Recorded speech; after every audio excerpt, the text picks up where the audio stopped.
Hello, my name is John Staddon. I'm a professor at Duke, primary appointment psychology, also in biology, and I'm talking to you about an autobiography I've just written called The Englishman, Memoirs of a Psychobiologist.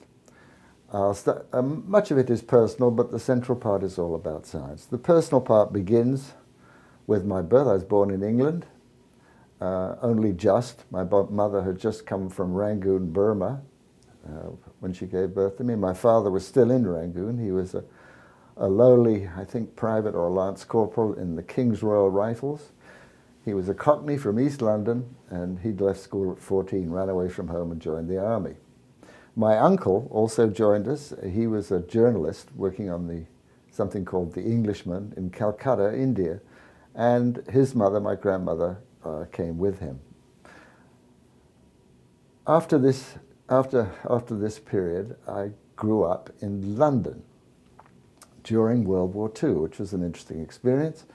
I do remember a few things from World War II. The most memorable was something called a V1. The Germans called it a revenge weapon. It was an unguided drone carrying about a ton of explosives. They blew up. One of them blew up right near our house, blew out all the windows. Luckily, nobody was injured. But I do remember seeing it through the window and seeing the light go out when the engine ran out of fuel, at which point, of course, it was going to crash.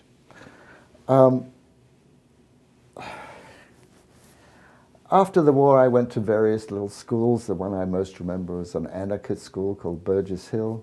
Went to a grammar school, then on to college. Didn't do all that well at college. Therefore, naturally, I went to Africa for 2 years, as you do. In Africa, I worked under the World Health Organization, learned a lot about parasites, which have very interesting and somewhat disturbing life histories. Returned, got my act together, finished my degree, and eventually wound up at Harvard in the laboratory of a man you may have heard of, B.F. Skinner. I was very impressed with his techniques, his experimental method, not so impressed by his behaviorist philosophy, and diverged somewhat from it in my later scientific work, which was on learning in animals and also behavioral economics and biology generally. Finally, at Duke, I have a couple of chapters about Duke. The thing I most remember is the faculty newsletter, which I edited for a couple of years, and its most famous thing was something called the vice president count, where we noticed the huge increase in vice presidents over recent years. Finally, why is the book called The Englishman? Well, I am, of course, English, and absolutely, although it's really remarkable how little accent I have. Not only do people treat me as English, but also you remember what you grew up with, the books that excited you as a child, and so on. And they will always be, like it or not, intellectual lodestars. So thank you for your attention.